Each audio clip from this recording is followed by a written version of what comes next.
O estudo que eu trouxe hoje é sobre trabalho e missão. Eu coloquei essa foto dessa formiguinha aí, porque falando em trabalho e missão, eu acho que se a gente olhar só para essa foto, a gente já tem o trabalho que as formigas têm e a missão delas, que é muito, muito clara. Em pesquisando também, eu fiquei interessado, eu lembrava que a formiga consegue levantar muito mais que o seu próprio peso, eu não queria pegar os números certinhos, 20 vezes mais que o próprio peso a formiga consegue levantar, e tem formigas que eles já viram que até 100 vezes mais o peso. E eu acho que é uma analogia muito interessante que a gente pode trazer para nós mesmos, que às vezes no nosso trabalho, na nossa missão, a gente pode achar que é muito pesado, que não vai dar, mas dá. Então vamos nos inspirar com a formiguinha aí, que eu tenho certeza que na sua colônia é chamada de Arnold Schwarzenegger. E vamos falar sobre os trabalhadores da vinha.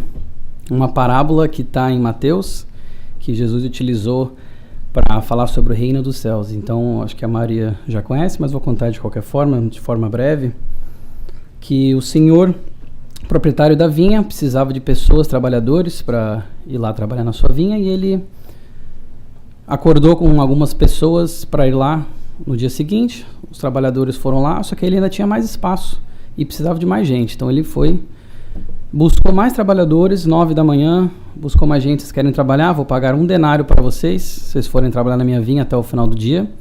Normalmente era assim, a jornada diária. E os outros trabalhadores que ele tinha acordado antes também iam ganhar 1 denário. Foi lá, 9 da manhã, achou mais gente, foi lá. E o pessoal foi. Meio-dia, tem espaço para mais gente. Foi lá, buscou mais pessoas para trabalhar na vinha. Vou pagar 1 denário a vocês também. Estão achando vocês meio-dia, vocês ficarem até o final do dia. 3 da tarde, de novo. 5 da tarde, quase no final do expediente. Foi lá novamente. Pessoal, das 5 da tarde, vocês vão ganhar 1 denário também. Se vocês trabalharem esse finalzinho do dia na minha vinha. Quando foi na hora de receber o pagamento, ele pediu para o seu administrador, olha, paga os trabalhadores, que naquela época se pagava sempre no final do dia da jornada de trabalho. Dê a eles 1 denário, cada um, 1 denário. O administrador até ficou meio assim, 1 denário, mas todo mundo, sim, todo mundo 1 denário. Foi lá e pagou, começou a pagar pelos últimos, inclusive, pelo pessoal que ele buscou às 5 da tarde. 1 denário. Para você, 3 da tarde, 1 denário para você. E o pessoal que estava lá, que acordou desde o dia anterior, que estava lá de manhã cedinho, o pessoal também das 9, começou a olhar aquilo e ficou um pouco injuriado, assim, como é que, eu trabalhei muito mais horas que o rapaz ali, que veio só às 5, que veio às 3, e estou ganhando 1 denário também. E essa foi a analogia que Jesus optou naquela época para ensiná-los, que muitos são chamados, poucos escolhidos, os últimos serão os primeiros, enfim, vários outros vieram disso, mas a verdade é que ele falou, eu acordei com você que eu ia lhe pagar 1 denário, tome o que é seu e vá. Se eu paguei para ele 1 denário também, isso é com ele. E outra, ele também trabalhou. Então, o interessante dessa mensagem, em termos de trabalho e missão, que é a palestra de hoje, o estudo de hoje, é que o Senhor da vinha não faz questão necessariamente da quantidade do trabalho, mas sim da qualidade também da permanência do trabalhador até a última hora, até fim do serviço. Então, os que trabalharam na vinha desde a manhã até a noite não mereceram o maior salário dos que trabalharam uma única hora, dada a qualidade do trabalho e dado que isso foi acordado. Então, pensamos na própria prece do Pai Nosso, o pão nosso de cada dia dá-nos hoje. Se Deus houvesse dispensado o homem do trabalho, do corpo, seus membros teriam atrofiado, nada é por acaso. Se o tivesse dispensado do trabalho da inteligência, seu espírito teria permanecido na infância, no estado de instinto animal. Então, como já falei na outra palestra de encarnação aqui, vocês que estudam nós estamos sempre progredindo. Estamos sempre avançando nessa escalada individual, nessa escalada pessoal que nós temos. Se nós não precisássemos da parte física, ela não estaria aqui, porque nada acontece ao acaso, não tem erros no planejamento divino, em Deus, não tem erros. Se nós não precisássemos também da inteligência para o trabalho, ou se não utilizássemos, o espírito ficaria estacionado, ele não avançaria, o que também não é a razão, o motivo, a nossa missão de estar aqui, por estarmos progredindo sempre. Dessa maneira, ele fala, É por isso que ele fez do trabalho uma necessidade. E disse: busca e acharás, trabalhas e produzirás. Dessa maneira serás filhos das tuas obras, terás o mérito delas e serás recompensado de acordo com o que haja feito. De acordo com o que haja feito, como a gente viu na palestra dos trabalhadores da vinha. E também ele diz aqui que trabalharás e produzirás e será recompensado de acordo com as tuas obras. Sim, o trabalho, a gente é recompensado de acordo com aquilo que nós colocamos, da forma que nós colocamos. Batista, inclusive, apresentou Jesus como trabalhador abnegado e otimista. Né? Então ele utilizou essa característica de trabalhador até para o nosso mestre.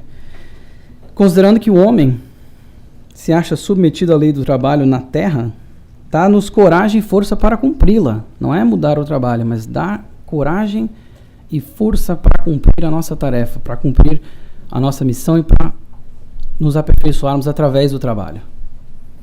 Dá-nos também a prudência, isso está no Evangelho segundo o Espiritismo, a previdência e a moderação, a fim de não perdermos seus frutos. Então, o fruto que vier do nosso trabalho é que a gente tenha previdência, prudência, para que ele não vá ser desperdiçado. Isso também é muito importante. Então, colocar o trabalho, mas quando recebemos os frutos do nosso próprio trabalho, a gente saber como empregá-los. E nós vamos entender um pouco mais sobre essa questão do que quer dizer trabalho em si, ser remunerado, não, enfim. Dá-nos, pois, aí ele vai utilizar essa parte que a gente fala, né? Senhor, o pão de cada dia, isto é, os meios de adquirirmos pelo trabalho as coisas necessárias da vida, pois ninguém tem o direito de reclamar o supérfluo. Ninguém pode exigir algo que não necessita o supérfluo diante disso aqui, diante da lei. Então, o pão nosso de cada dia, os meios de adquirirmos. Então, não é dar-nos o pão nosso no sentido de ficar parado na ociosidade, recebendo e achar que nós vamos evoluir assim. Nós não vamos evoluir assim. Então, é dar-nos, na verdade, o pão nosso, mas o que está entre parênteses, antes de dar-nos o pão nosso, é dar-nos os meios de adquirirmos esse pão nosso. Através do quê? Do nosso trabalho. Então, sobre missão, o que o Evangelho segundo o Espiritismo vai falar para a gente sobre essa questão desse interlace entre o trabalho e a missão? A cada um a sua missão, a cada um o seu trabalho. De novo, buscando essa questão da individualidade, que é sempre importante a gente frisar quando nós estamos falando de evolução, de trabalho, de missão. O trabalho desenvolve a inteligência e enaltece a dignidade do homem, como nós vimos. Se nós não precisássemos da inteligência ou dos membros, enfim, para executar os trabalhos que a gente tem que executar, eles não estariam aqui. E se nós não utilizássemos a inteligência, as ferramentas que nos são dadas, não evoluiríamos. Ficaríamos estacionados, que por si só já é uma punição. Do ponto de vista terreno, a máxima buscar e achareis é semelhante a esta outra: ajuda-te e o céu te ajudará. E é o princípio da lei do trabalho e, por conseguinte, da lei do progresso, porque a lei do progresso passa pela lei do trabalho, pois o progresso é filho do trabalho, visto que o trabalho põe em ação as forças da inteligência, como eu falei, essa ferramenta que nós temos, utilizando-a para o trabalho, como o tempo, a inteligência, os nossos talentos, a parte física, enfim. E a gente, então? Você está no teórico, está muito legal. Nós aqui, pessoal visitando a Casa Espírita, talvez alguns pela primeira vez, outros já há alguns anos ou décadas. E nós espíritas, o que o Evangelho vai falar? Bons espíritas, meus amados, sois trabalhadores da última hora, pessoal das 5 p.m. lá da vinha. Todos viestes quando fostes chamados, um pouco mais cedo, um pouco mais tarde, para a encarnação cujos grilhões arrastais, que nós já vimos que a reencarnação, essa nossa passagem aqui na Terra é difícil, não é colônia de férias, como fala Humberto. São tribulações que nós escolhemos e nós precisamos passar por isso, mas esses grilhões, eu achei interessante usar a palavra grilhões, que nós arrastamos. Mas há quantos séculos e séculos o Senhor vos chama para a sua vinha sem que nela quisesseis entrar? Séculos e séculos, muitas vezes nós estamos sendo chamados, obrigado, para essa vinha, de novo utilizando a parábola, né? E nós não vamos. Nós estamos às vezes travados, certas coisas impedem esse progresso, mas nós estamos, séculos e séculos E somos esses trabalhadores da última hora, muitas vezes. Então, ele fala, eis que chegou o momento de embolsardes o salário. Empregai bem a hora, tempo, a hora que vos resta, e jamais esqueçais que a vossa existência, por mais longa que vos pareça, então a existência, nesse momento, a existência terrena, porque é difícil, então cada ano às vezes é um martírio, por mais longa que pareça essa existência terrena, ela não passa de um momento fugaz na imensidade dos tempos que formam para vós a eternidade. Olha que mensagem linda, né? Muito profunda. E se a gente for olhar também essa questão que ele fala da hora ou salário, é o tempo, essa oportunidade de progresso que a gente tem para o trabalho. Porque o dia de todo mundo aqui tem 24 horas. Ninguém tem 10, outro tem 48, em termos absolutos, né? Então, como é que a gente emprega essas 24 horas? Como é que a gente emprega esse tempo que ele fala aqui? Empregar bem a hora que vos resta. Então, esse tempo que ainda nós temos aqui na Terra. E até se a gente for ver no livro, os livros da série André Luiz, no mundo espiritual, fala bastante sobre a questão do bônus hora, que a gente ouve falar bastante quando estamos encarnados no plano espiritual, não no plano terreno, essa questão de como que vai acumulando os trabalhos e como se utilizar essas bônus horas muitas vezes para a reencarnação, para certos aspectos, né? Então, isso também é interessante. O livro dos Espíritos, então, o que ele fala? A gente falou um pouquinho do Evangelho, vamos falar agora do livro dos Espíritos. Pergunta 674, a necessidade do trabalho é uma lei da natureza? O que eles vão falar? Trabalho é uma lei da natureza e por isso mesmo é uma necessidade. A civilização obriga o homem a trabalhar mais porque aumenta suas necessidades e prazeres. É claro, da forma, quando ele fala trabalhar mais, a gente tem que olhar isso com uma ótica com cautela, porque se for pensar lá atrás, talvez trabalhos, labores físicos era exigido muito mais do que atualmente.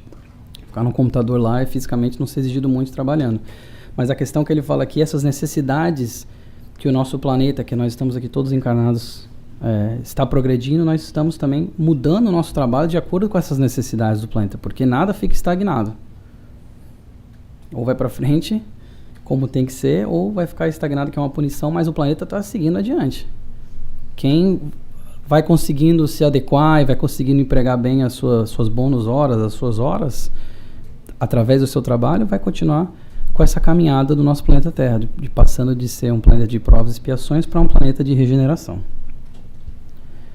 E a 675, então, eles falam, nós só devemos entender por trabalhos as ocupações materiais, aqui um dos pontos que eu falei que ia trazer, que muita gente pergunta, poxa, mas trabalho, então é só questão material, talvez não estou ganhando tanto dinheiro, não estou ganhando dinheiro, mas é uma questão, e o trabalho voluntário?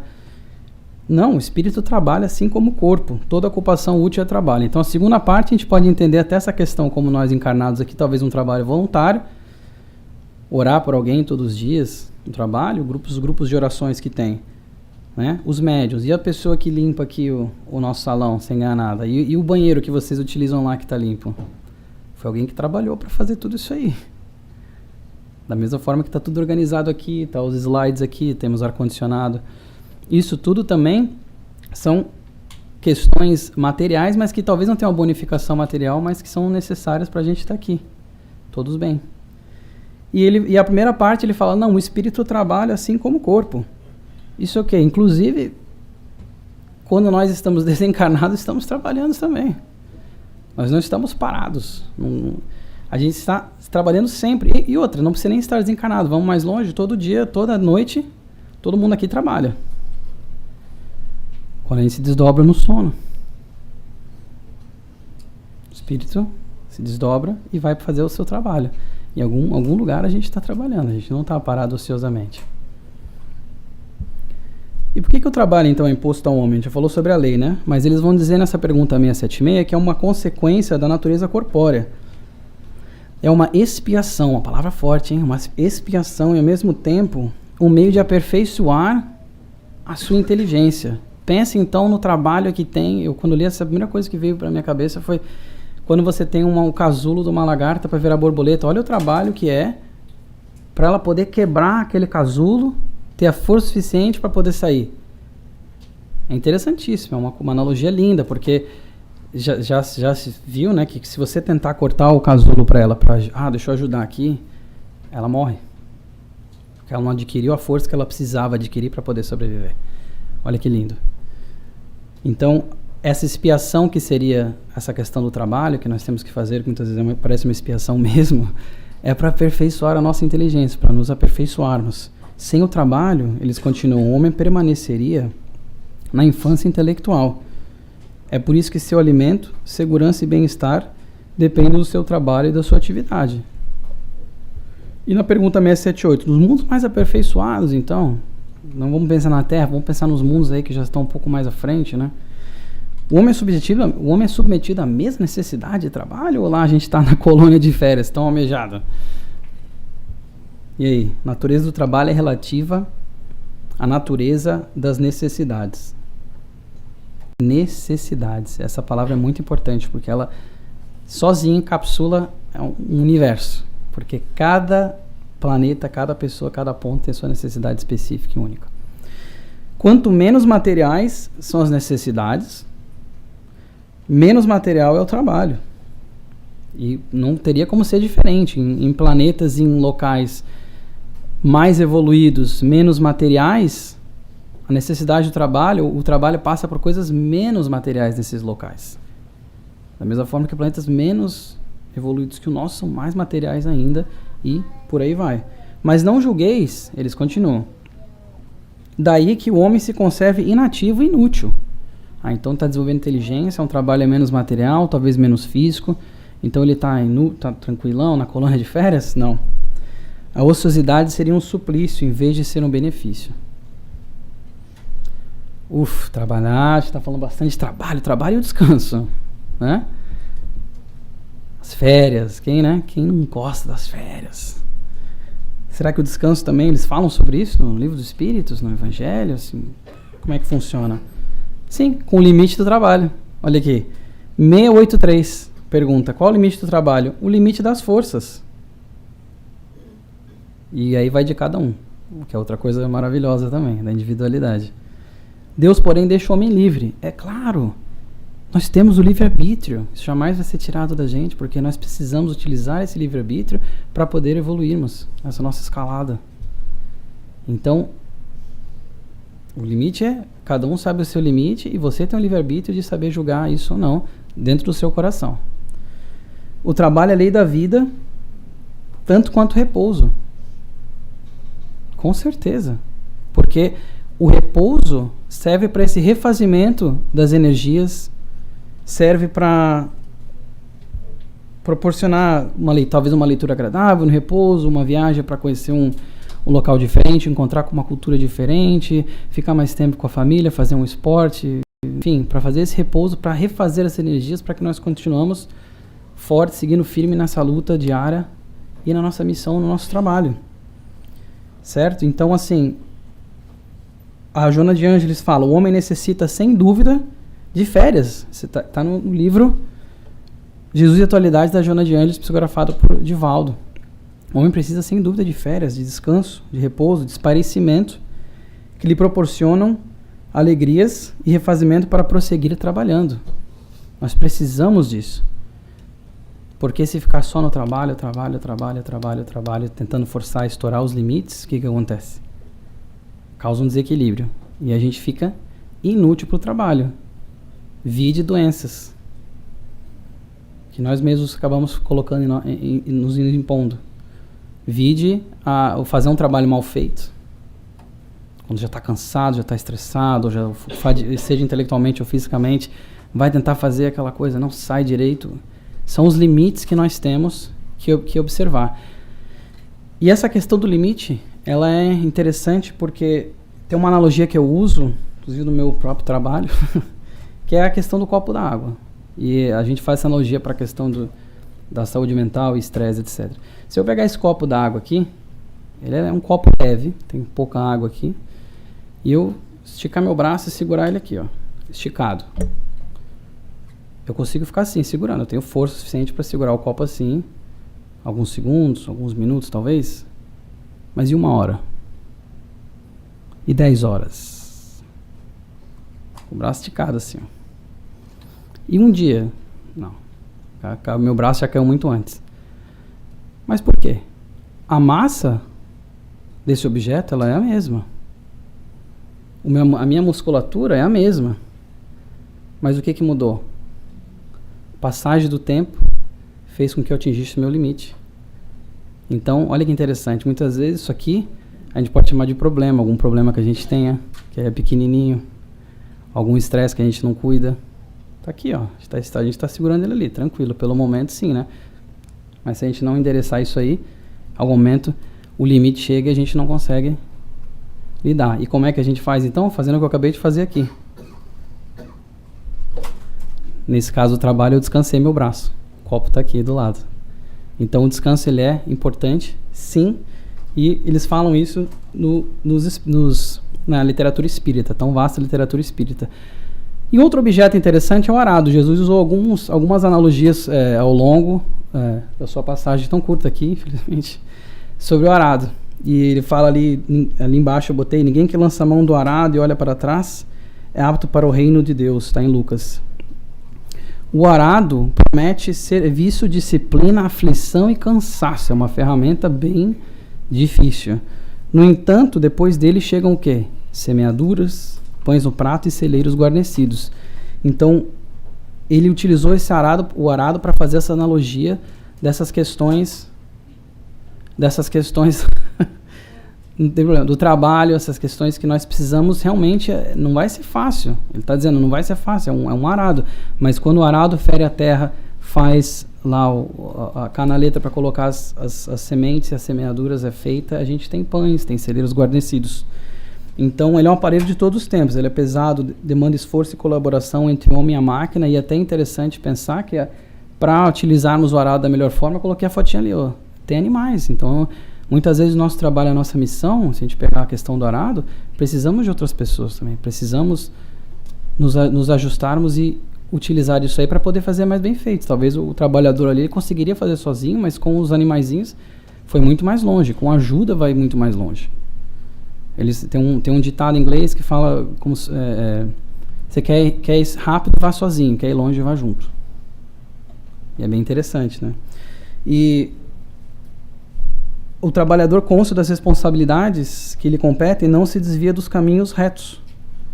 E o arado também, outra questão, enferruja. Então, como qualquer ferramenta, talvez a nossa inteligência, se não for bem empregada, se não estiver sendo utilizada como tem que ser, como é para ela ser, vai enferrujar. Vai ficar, de certa forma, inútil. Então, você tem uma ferramenta inútil, sendo que pode construir tantas coisas maravilhosas. Então, a gente falou de trabalho, essa questão da remuneração. Como é que fica essa questão da riqueza material? Nós estamos num mundo material, estamos num mundo de provas e expiações, uma questão que nós trabalhamos para conseguir um benefício monetário, para poder ter conforto, ter família, para poder sustentar o nosso próprio sustento, talvez da família também. Como é que fica essa questão da riqueza material? O homem não pode ser condenado pelas suas expressões financeiras. Isso está no livro, eu geralmente coloco a referência na direita, em cima. Está no Caminho, Verdade e Vida, do Chico Xavier. Isso agora fala do Chico Xavier, do Emmanuel. O homem não pode ser condenado pelas suas expressões financeiras, mas sim pelo mau uso de semelhantes recursos materiais. Porquanto é pela obsessão da posse que o orgulho e a ociosidade, dois fantasmas do infortúnio humano, se instalam nas almas, compelindo-as a desvios da luz eterna. Então, é uma questão que talvez vocês já tenham ouvido falar em outras palestras aqui sobre essa questão da riqueza material, a questão do trabalho que nós adquirimos e como que nós utilizamos esses recursos que nos são dados. Da mesma forma que eu falei recurso físico, recurso intelectual, quando nós conquistamos um recurso material, o que nós fazemos com ele? E é isso que a gente vai pensar. O Senhor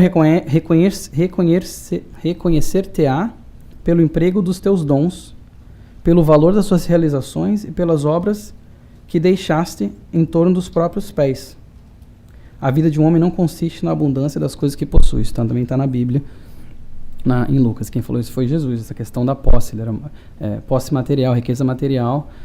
E a gente também, como eu falei, a questão da como nós empregamos esse fruto do nosso trabalho aqui nesse plano físico, que é essa questão monetária, falando de trabalho remunerado, né?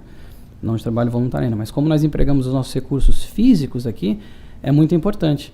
E, diga-se de passagem, o apego que nós temos a esse recurso físico que nós conseguimos através do trabalho, que é onde tem, às vezes, o diferencial. Então, essa questão de você ter um recurso físico, às vezes, e você querer comprar, talvez, um carro de última geração, mas ele vai te trazer mais segurança, ou talvez comprar uma casa, um lugar melhor, que é mais, talvez, mais seguro, enfim. Então, depende do uso que a gente faz e do apego que a gente tem àquelas coisas materiais, que são nada mais passam de instrumentos para a nossa caminhada aqui nesse plano. Eles são instrumentos. Dinheiro em si é um instrumento que nós temos aqui e podemos utilizá-los de forma bem inteligentes para a nossa evolução e também a dos nossos próximos, aqueles que estão ao nosso redor. Qual então, e agora, antes eu trouxe sobre o caminho, verdade e vida, agora sobre o evangelho. Como é que eles falam sobre essa riqueza material? Eles falam também, olha que interessante. Qual então o melhor emprego que se pode dar à riqueza? Surge essa pergunta. E a resposta é procurar nessas palavras: amai-vos uns aos outros, a solução do problema. Aí está o segredo do bom emprego das riquezas, porque se a gente partir dessa máxima de amar uns aos outros, pode ter certeza que a nossa riqueza, seja como for, vai ser sempre bem colocada. Rico, aí eles falam aqui, rico dá do teu supérfluo. Faze mais, na verdade. Dá um pouco do que te é necessário, porque o de que necessitas ainda é supérfluo. Uau, então dá do supérfluo ainda do que é necessário, porque muitas vezes a gente acha que o que é necessário não é. Então eles falam assim, então dá aquilo que você acha que não é e mais um pouquinho daquilo que você acha que é também, porque muitas vezes aquilo que você acha que é necessário, olha essa palavra, necessário, não é. Espalhe em torno de ti em abundância o amor de Deus, o amor do trabalho, o amor do próximo. Isso quem falou foi o Espírito Chéveros de Bordeaux.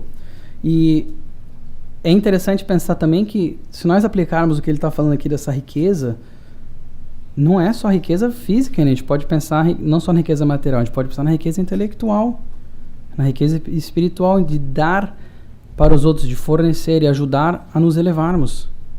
Como eu falei, quer ir longe? Vamos juntos. Quer ir rápido? Vai sozinho. E que nós não viremos escravos da riqueza material, até porque sucesso não é sempre aquilo que você vê. E eu achei essa fotinho legal porque eu penso que esses dois coelhinhos foram lá, fizeram a sua plantação e muitas vezes aquilo que a gente tem de fato, e obviamente que eles estão aplicando talvez uma questão mais material, mas eu ainda pensei na questão espiritual e às vezes intelectual dessas duas diferenças, dessas duas cenouras. A outra com um caule maravilhoso, lindo, né? Vão olhar e falar, poxa, imagina o tamanho dessa cenoura que deve estar aí nessa terra, deve ser perfeito, olha essa, né? Coisa sensacional. Mas se a gente for pensar também no lado intelectual, pode ser também, porque às vezes esse coelho da direita, com essa cenoura assim, pode ser uma pessoa eloquente, uma pessoa erudita, mas no fundo, espiritualmente, pode ser que o outro ali, como a gente está vendo ali embaixo, tem muito mais. Então é nem sempre aquilo que a gente vê. As aparências enganam muito. E continuando então sobre a questão das armadilhas do trabalho, eu botei ali o dinheiro, né? A gente geralmente pensa o dinheiro é uma armadilha, porque a gente recebe, às vezes não utiliza da forma que se deve, ou então se ficou obcecado em conseguir mais, a questão material. Mas tem outras armadilhas do trabalho também. Má vontade, queixas, insatisfações, leviandades não integram o quadro dos trabalhos que o Senhor espera de nossas atividades no mundo. Está no livro Caminho, Verdade e Vida. Então, outras armadilhas podem vir a essa questão do trabalho, ou por consequência do trabalho também. O problema, contudo, não é de gênero de tarefa, mas de compreensão da oportunidade recebida. Então, não é exatamente daquilo, né, ou necessariamente daquilo que a gente tem que fazer, mas a gente de fato compreender aquilo que nós temos e naquilo que nós conseguimos fazer, lembrando a formiguinha que consegue levantar 20 vezes mais, até 100 vezes mais o seu peso, que nós conseguimos também. Então entendamos essa oportunidade recebida, essa bênção que nós temos, que é o presente, que é um presente, e utilizamos ela, que possamos utilizá-la de forma boa. Quando te sentires cansado, essa aqui eu achei sensacional, lembra-te de que Jesus está trabalhando. Vixe, e agora? Vocês acharam que ele foi lá e está tranquilão, só comandando a terra de longe? Não, com certeza não, como qualquer outro espírito crístico, como qualquer outro espírito evoluído, etc. Estão todos trabalhando. Então, quando a gente se sentir cansado, veja se não dá para dar mais, veja se realmente nós não conseguimos ir mais, porque se até Jesus está trabalhando, que desculpa que eu tenho, que sou muito, muito, muito menos evoluído que ele de não estar trabalhando também. Claro, lembrando o limite também, né?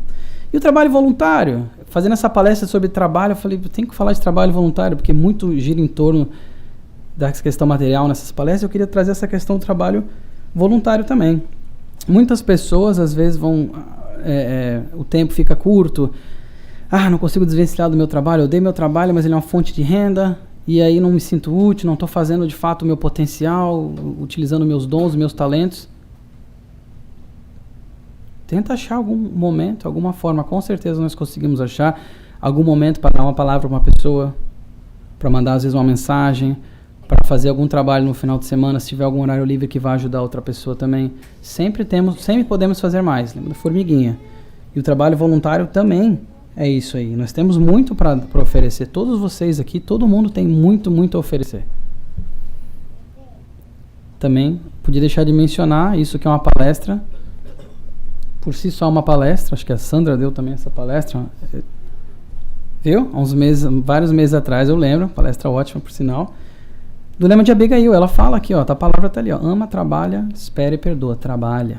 E ela fala isso para então Saulo, que era necessário, e o Saulo sabia que era necessário realizar a obra de aperfeiçoamento interior, desejava ardentemente fazê-lo. Para isso, insulara-se no deserto por mais de 1000 dias consecutivos.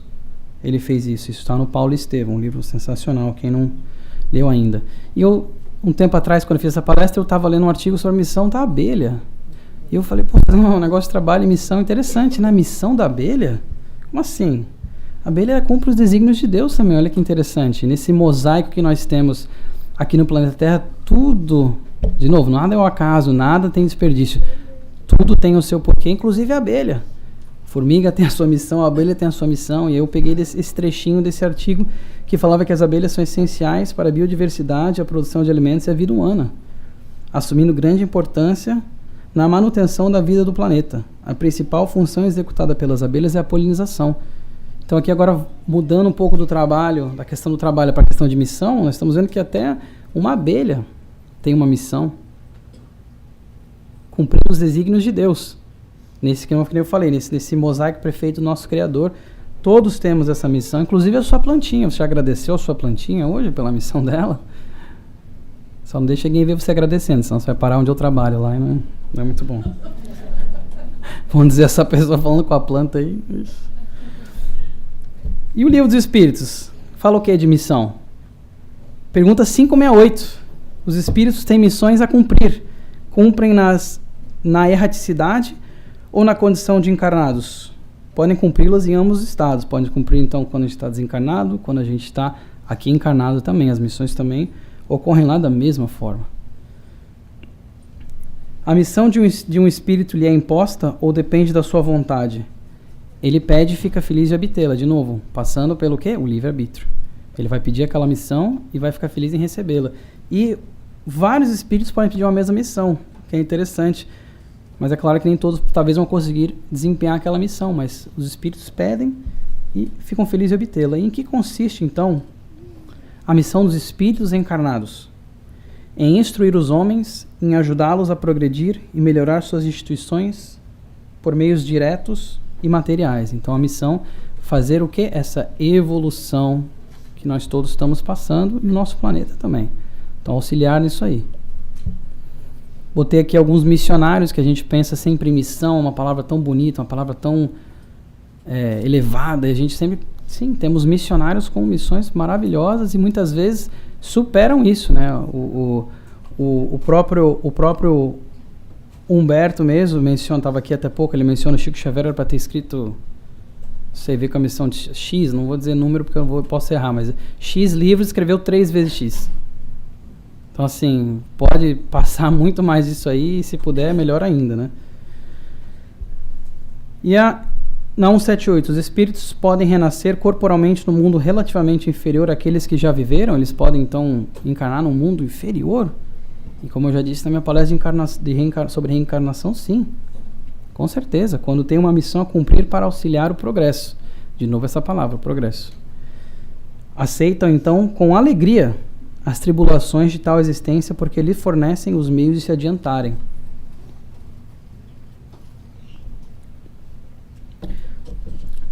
E eles vão mais além.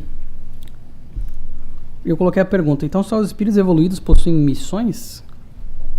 No próprio livro fala que não. Certamente que não. Inclusive, fala aqui no Evangelho que os pais têm uma missão de cuidar dos seus filhos. Os pais têm essa missão de educar, têm essa missão de moldar, porque principalmente quando na fase infantil, que são muito mais moldáveis, é quando eles falam, né, que a fragilidade dos primeiros anos os torna brandos, acessíveis aos conselhos da experiência e dos que devam fazê-los progredir. É quando se pode reformar o seu caráter e reprimir seus maus pendores. Esse é o dever que Deus confiou aos pais.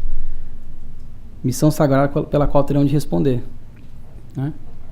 Então, aproveitar e mandar um beijo para minha esposa, que está com o meu filho de 4 semanas em casa, no colinho, vendo. E na 576, os homens que trazem uma missão importante foram predestinados a isso antes de nascerem? Têm consciência dessa missão? Legal, né? Então eles já sabiam o que ia acontecer? Eles já sabiam que tinha essa missão enorme, maravilhosa? Alguns sim, algumas vezes sim, mas quase sempre o ignoram. Ao virem à Terra, têm apenas um vago objetivo. Suas missões só se delineiam após o nascimento e de acordo com as circunstâncias. Deus os impele ao caminho em que devam cumprir os seus desígnios. Claro, porque quando nós encarnamos, nós temos missões, tem essa questão do véu do esquecimento. Então, os sinais estão lá, mas talvez não é uma coisa muito óbvia e clara daquilo que a gente deve desempenhar, qual que é a nossa missão. Mas se nós olharmos em volta, certamente conseguiremos saber. E nem tudo vem de missão predestinada. Aqui eu botei um símbolo do alerta ali, que na pergunta 577 eles comentam isso, que nem tudo que o homem faz resulta de missão predestinada. Muitas vezes ele é o instrumento de que se serve um espírito para fazer que execute uma coisa que considera útil. Então vamos lá. Muitas vezes ele é o instrumento de que se serve o espírito para fazer uma coisa que considere útil.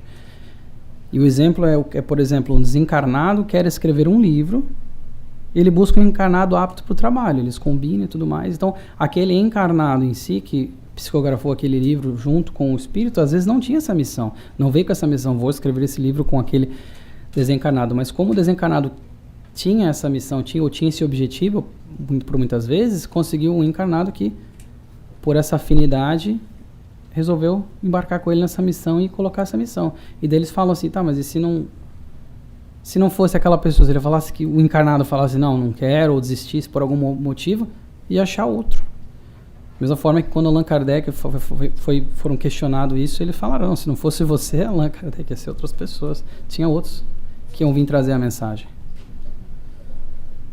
E se falharmos, então, nas missões, o que eles falam? Terá que retomar a tarefa. Essa é a sua punição. Depois sofrerá as consequências do mal que haja causado. Então, a punição é retomar a tarefa e, dependendo do que foi feito naquele momento que lhe foi dado, pode ser que venham punições. Como a gente pode pensar, não precisa nem ir muito longe pensar as pessoas, pelo menos foi onde minha mente foi nisso aqui, pessoas que vêm com dons maravilhosos, por exemplo, inteligência, eloquência, carisma, e utilizam isso de uma forma desviada. Vêm com esse instrumento maravilhoso e acabam utilizando isso para bens próprios, para coisas, né, esquivas, para talvez atividades não muito lícitas. Isso é uma utilização do instrumento, certo? Mas e a minha missão? Você não precisa se lembrar perfeitamente do planejamento do plano espiritual para saber qual é a sua missão. Basta ver que cada momento da vida traz desafios que devem ser vencidos e que estão relacionados direta ou indiretamente com a sua vida. De novo, o véu do esquecimento, a gente não consegue lembrar de tudo, mas se a gente olhar em volta, sempre vai ter alguma coisa que a gente pode fazer, e mesmo que não tenha a ver necessariamente com uma missão específica, vai ajudar no progresso. porque nós somos muito maiores que algumas décadas de existência terrena. Como ele falou lá atrás, o espírito Cheveux de Bordeaux falou, nós somos...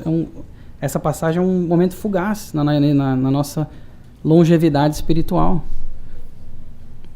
Na vida temos vários sinais que nos apontam a missão. E a gente pode olhar para isso aí, nossos interesses, nossas habilidades, nossas fraquezas, nossas sensações, intuições que a gente tem às vezes, algumas tendências. Isso tudo acaba apontando a gente mais ou menos para a missão, talvez seja aquela lá. Talvez eu tenha que ir mais para esse lado, talvez tenha mais para aquele lá. E é interessante pensar que nunca é tarde também. Nunca é tarde para quê? Para mudar, para começar, para refazer.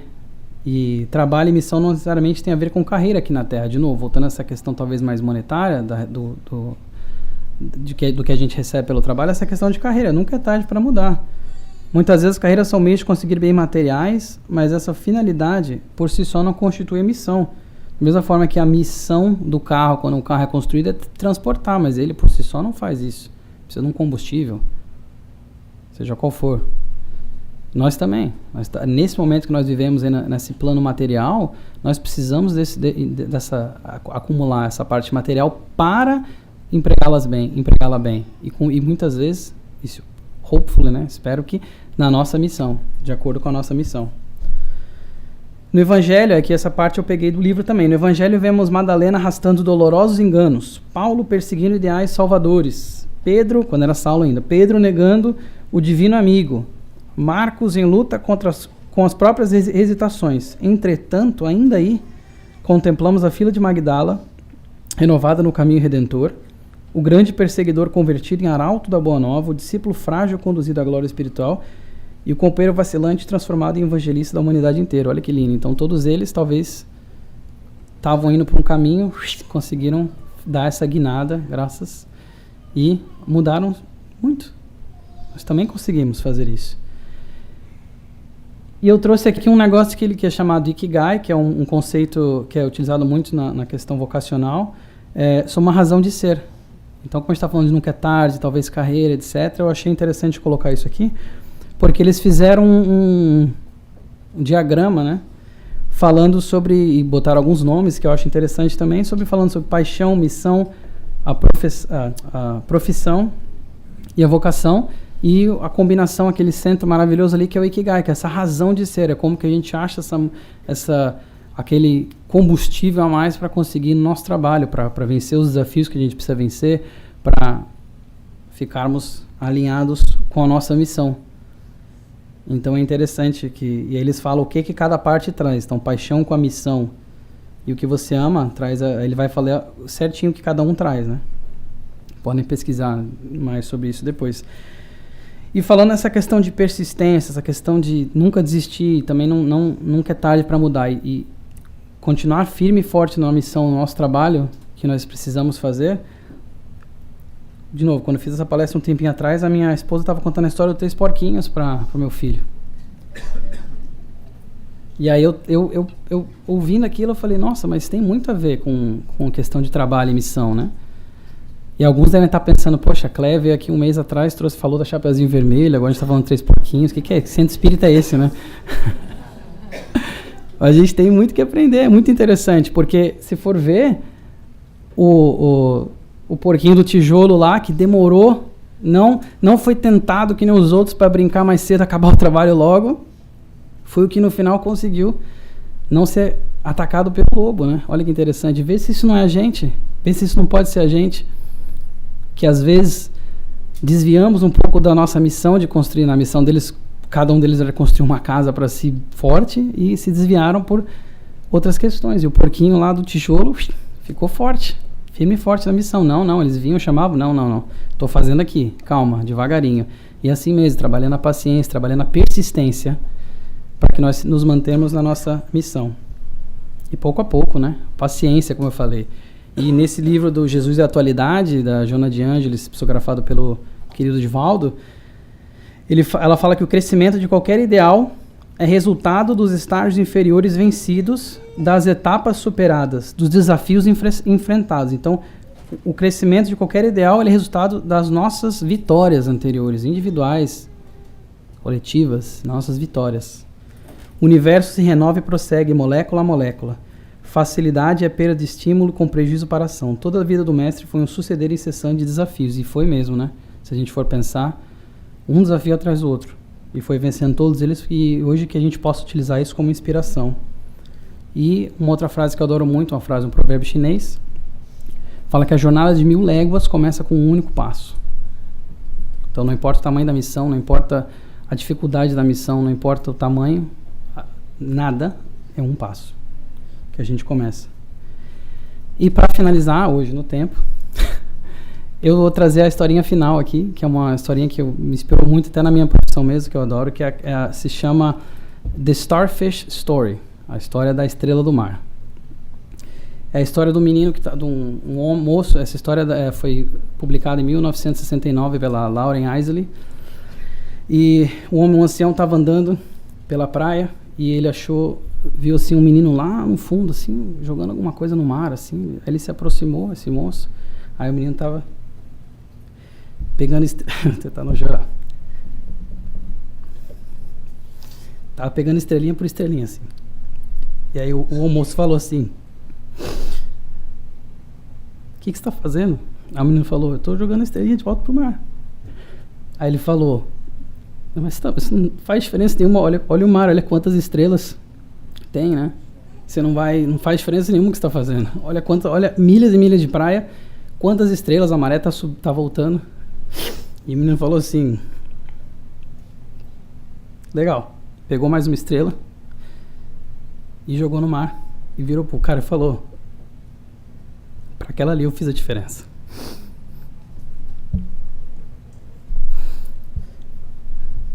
Muito obrigado, que vocês tenham um bom dia.